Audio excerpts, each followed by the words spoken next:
Hello everyone and welcome to this edition of U.S. Elections Special Broadcast. I'm Susan Tehrani. We have a lot to cover today, but first, a look at the headlines. U.S. President Donald Trump dismisses a New York Times report that he paid only $750 in federal income taxes in 2016, the year he won the election.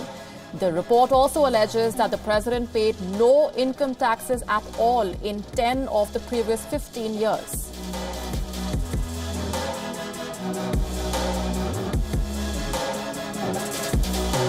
President Trump's former campaign manager, Brad Pascal, has been hospitalized following reports of a suicide attempt at his Florida residence.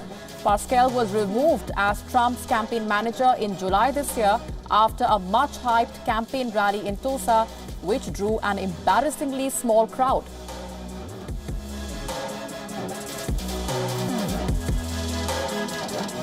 Latest in a series of endorsements from prominent Republicans, former Bush administrator and Republican governor of Pennsylvania, Tom Ridge, announces his support for Joe Biden. Tom Ridge was the former Department of Homeland Security Secretary under George W. Bush.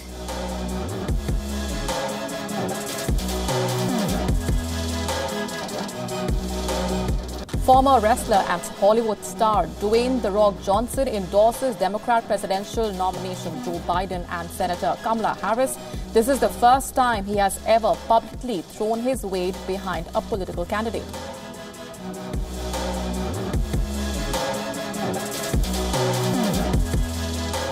Hours before it was to come into effect, a U.S. federal judge halted a politically charged ban ordered by the Trump administration on downloads of the popular video sharing application TikTok.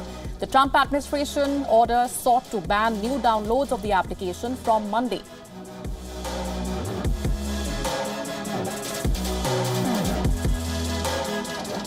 The number of COVID-19 cases reported in the United States crosses the 7 million mark. At least 204,000 fatalities have been recorded nationwide.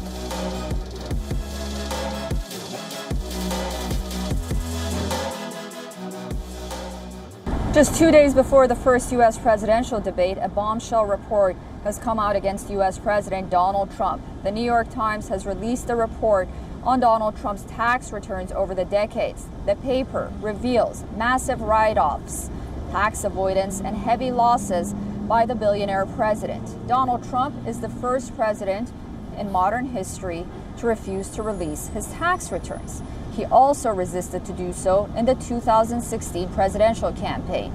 As president, he's launched a fierce battle to keep his finances private. Now, this revelation, it comes at a difficult time for a president that's facing an uphill battle for his re-election campaign and possible charges by the Manhattan District Attorney regarding his taxes. So how will this affect the Donald Trump campaign in 2020? And could it disqualify him from running for president? Here's a report.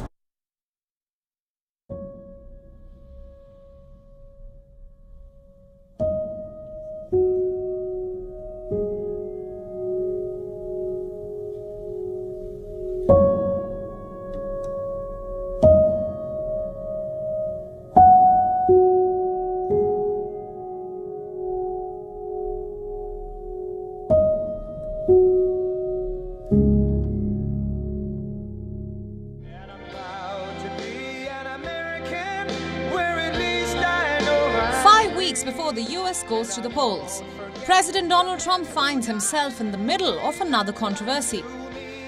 This time, the twisted history of Trump's tax returns has come back to haunt him. The kind of plan that Donald has put forth would be trickle-down economics all over again. In fact, it would be the most extreme version, the biggest tax cuts for the top percent of the people in this country that we've ever had. I call it trumped up trickle down, because that's exactly what it would be. The New York Times has published a report on Donald Trump's tax records from the 1990s to the time that he became the US president. And according to the report, Donald Trump paid only $750 in income taxes in both 2016 and 2017. He paid no income tax in 10 of the last 15 years. Trump's predecessors Barack Obama and George Bush paid more than $100,000 in taxes a year. Trump was able to minimize his tax bill by reporting heavy losses across his business empire. In 2018, for instance, Trump claims to have lost more than $47 million. However, in a financial disclosure, he claimed an income of at least $439 million. Trump's partner in crime was his daughter and senior White House advisor, Ivanka Trump. The report further suggests that she helped Donald Trump reduce his tax burden. She allegedly received consultation fees that helped reduce the family's tax bill. The report revealed that Trump spent $70,000 in hairstyling during his reality TV show, The Apprentice. Trump is now neck-deep in loans, a total of $421 million, most of which will become due within 4 years. This raises a question that Trump's campaign would not want to answer. Does Trump's business empire profit from his presidency? The report says it does. It claims that Trump received a large sum of money from lobbyists, foreign officials, and politicians who paid to stay at his properties. Donald Trump denies all these allegations and calls the report phony, fake news, and a story.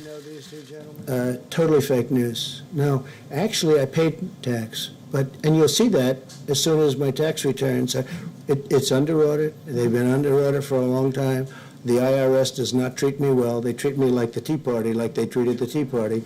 And when they're not, I would be proud to show it, but that's just fake news. The New York Times tried it, the same thing. They want to create a little bit of a story, they're doing anything they can. Not only, that's the least of it. I mean, the stories that I read are so fake. They're so phony. Good evening. Bienvenidos. Representative Alexandria Ocasio-Cortez was one of many Democrats who slammed Trump for tax evasion. For our country and our world. She pointed out that Trump contributed less to funding communities than waitresses and undocumented immigrants. Before becoming the President of the United States, Donald Trump was a business tycoon and a media personality. He owns a number of successful business ventures like the Trump Tower, The Apprentice, Trump Model Management, and 40 Wall Street. There were also a number of failed business ventures like Trump Airlines, Trump University, Trump Entertainment Resorts, and more. Releasing tax details is a standard practice that all presidential candidates adhere to. However, President Trump has time and again refused to do so. Trump is currently facing a decade-long Internal Revenue Service audit. It involves a $72 million tax refund that Trump claims after declaring huge losses. If the Internal Revenue Service rules against Trump, he could have to pay more than $100 million. Donald Trump has been accused of downplaying the pandemic threat, not empathizing with protesters demanding racial justice, and doing very little to save the economy. So will these allegations of tax evasion derail the Trump campaign? Or will he manage to pull through? We will be watching closely. U.S. Election Desk, WION, World is One. Is that appropriate? $50, Mr. President?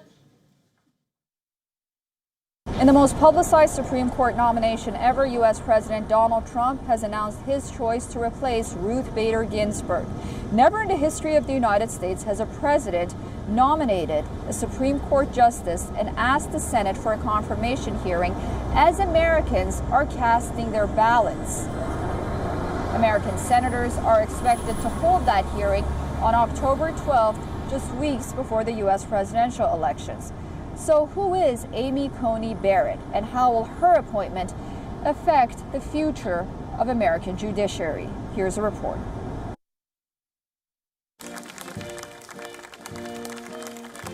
The most controversial choice of 2020 has been made. Today it is my honor to nominate one of our nation's most brilliant and gifted legal minds to the Supreme Court. She is a woman of unparalleled achievement, towering intellect, sterling credentials, and unyielding loyalty to the Constitution, Judge Amy Coney Barrett.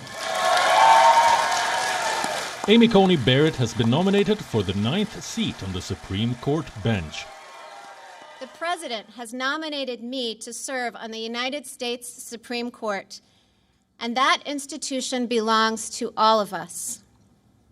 If confirmed, I would not assume that role for the sake of those in my own circle, and certainly not for my own sake.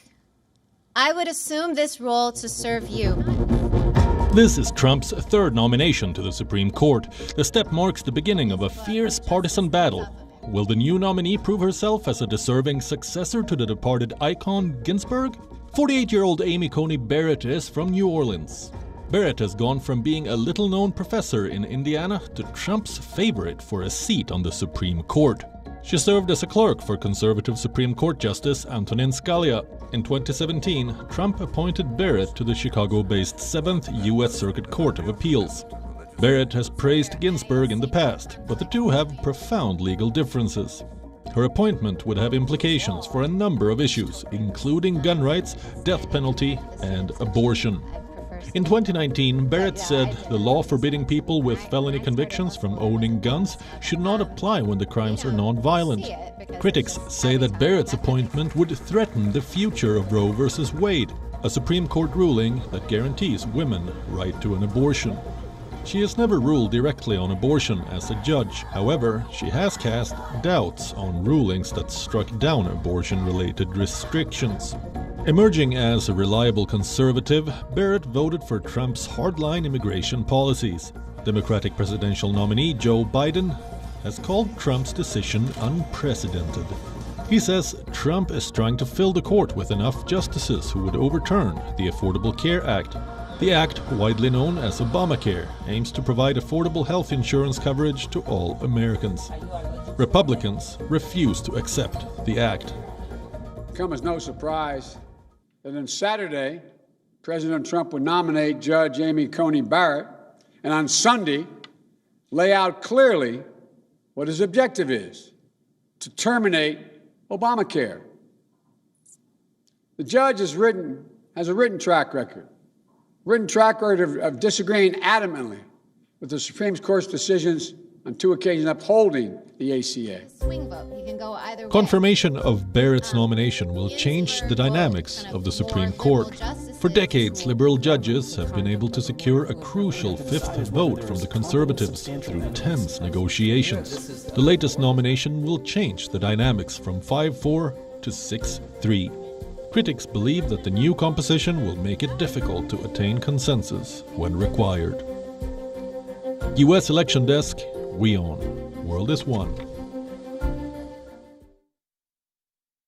The Trump campaign has made law and order a central theme of the president's re-election bid. The basic law and order political strategy is to appeal to the American voter and let them know that crime is indeed a threat, and the president is the only one who can save them. President Donald Trump has denounced Black Lives Matter protesters and has threatened to prosecute anyone who vandalizes public property. So what is the law and order political strategy, and will it work? Here's more. The Republican National Convention featured a wealthy white couple photographed outside their St. Louis home pointing guns at Black Lives Matter protesters marching through their gated community in June. Not a single person in the out-of-control mob you saw at our house was charged with a crime. But you know who was? We were. They've actually charged us with felonies for daring to defend our home. Prosecutors charged the couple with unlawful use of a weapon. The event underscored the Trump campaign's assertion that racial justice protests are spreading and a growing threat to public safety. Just this week, violent protests broke out in Kenosha, Wisconsin, after a white police officer shot a black man near his children on Sunday. Demonstrators looted and set fire to downtown businesses. Early Wednesday, 3 people were shot, 2 fatally.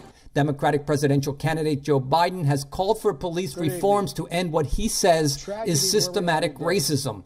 He has also denounced violent protests and opposed efforts to defund police programs. Nevertheless, speakers at the Republican convention have accused Biden and his party of siding with violent radicals and against police to ensure African American support. They will defund, dismantle, and destroy America's law enforcement. When you are in trouble and need police, don't count on the Democrats. Law and order has long been a winning issue for Republicans. Richard Nixon won the 1968 election in part by promising to protect public safety as racial and anti-Vietnam protests erupted across the country. However, liberals and Democrats say that Trump, as the sitting president, cannot escape responsibility for current tensions. He's the incumbent. So if there's chaos going on right now, he's to blame for it. He's not the one who's going to solve it. Trump has also been criticized for his use of law enforcement. In June, federal officials used pepper spray to forcefully clear peaceful protesters outside the White House. Shortly afterward, Trump emerged from the White House and walked to a church across the street to pose for pictures with a Bible. The president also sent federal forces into other U.S. cities where police have clashed with protesters. Analyst Matt Grossman says Trump's renewed emphasis on law and order overshadows his efforts to reach out to African Americans by touting his economic measures and criminal justice reform. It really is a big switch here to now go back to your traditional tough on crime, throw away the key kind of position. While Democrats say Trump's law and order emphasis is an attempt to shift focus away from his administration's failure to contain the coronavirus pandemic, supporters argue it reflects growing public concern over racial unrest in the country. Brian Padden, VOA News, Washington. With Election Day fast approaching and the beginning of the debate cycle, it's important to take a look at the role presidential debates have played in the past. Why is it important for voters to hear from their candidates prior to the election discussing key issues? What role have these debates played in modern American history? And does the current debate format help or hurt presidential candidates? Our next report takes a comprehensive look at the history of debates in the United States and how they've evolved over time.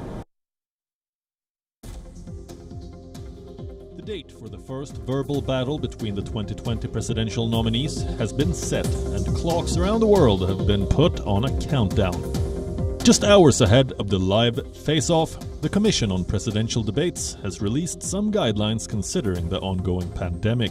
The U.S. President and former Vice President will arrive at Case Western Reserve University in Cleveland, Ohio, for the 90-minute-long segment. However, the candidates will appear on stage, far apart, and the audience will be limited to just 80 to 90 people. The nonpartisan committee will follow all guidelines issued by the CDC. But the three men on stage will not wear masks. Unlike the previous debates, the candidates will not enjoy having an opening statement. After downplaying Biden for weeks as an incoherent speaker, Trump has expressed concerns about his lack of political experience.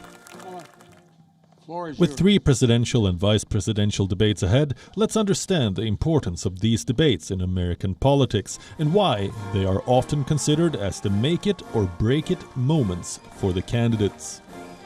Said that you are naive and at times immature. There is no Soviet domination. He has consistently denied what is wrong. Donald Trump is a small business. And I know Donald Trump doesn't like to think of himself as small. The presidential debates are often considered as job interviews for the most important job in the world. It is a chance for the world to see how their nominees perform under pressure. Millions more fact-checking. They are away from their handlers and a carefully crafted list of talking points. Whereas the election cycle can be dominated by superficial soundbites and headlines, the debate stage offers an opportunity for a more detailed discussion. Or at least, that's the theory. The importance of the debates really depends on who you ask. So some would say that they've diminished in importance if you look at Hillary Clinton winning 3 of her presidential debates but losing the presidency, or Joe Biden not faring well in the debates during the primary but winning the nomination. But I think it would be a hasty generalization to say that they don't matter.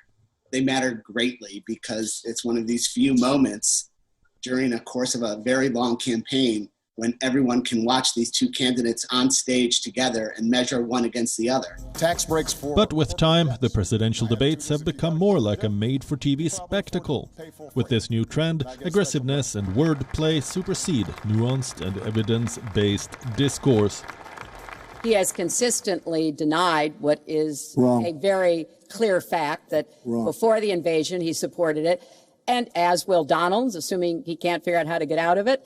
But what we want to do is to replenish the Social Security Trust Fund. These small businesses that are But taxed the bottom line is hundreds of millions turn to their TVs to watch the presidential debates live. Back regulations that will be better off. I've got a different view. We're way over our first 15 minutes. It's fun, isn't it? It's okay, it's great. In a live TV debate, every second has the potential to become a viral moment. I am not going to exploit for political purposes my opponent's youth and inexperience.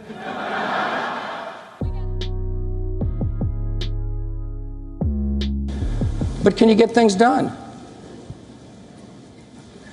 And I believe I can. All right.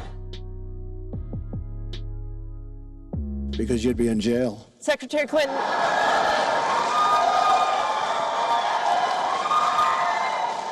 But only a few debates have the potential to make or break a presidential campaign, or even shape history. There is no Soviet domination of Eastern Europe, and there never will be under a Ford administration. Did I understand you to say, sir, that the Russians are not using Eastern Europe as their own sphere of influence and occupying? I would like to see Mr. Ford convince the Polish Americans and the Czech Americans and the Hungarian Americans in this country that those countries don't live under the domination and supervision of the Soviet Union behind the Iron Curtain.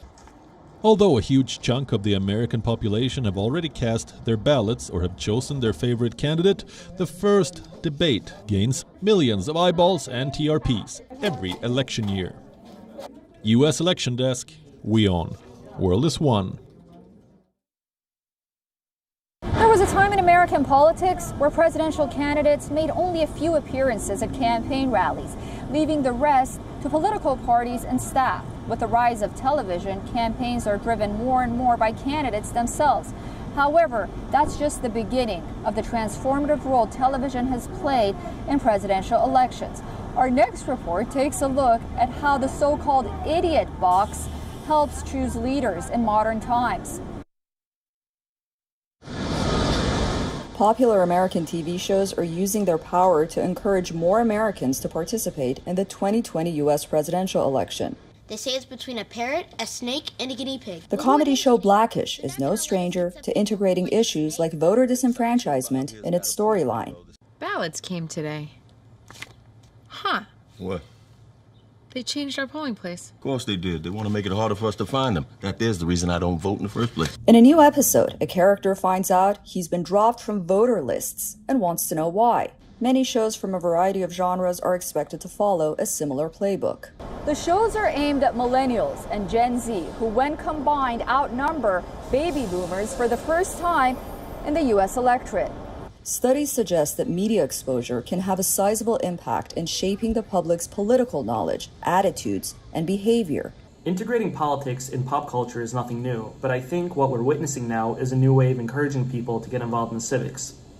Ultimately, the aim is to integrate dry issues like registering to vote and finding polling places fun and exciting, hoping it will have a bigger impact than the public service announcements viewers have been accustomed to.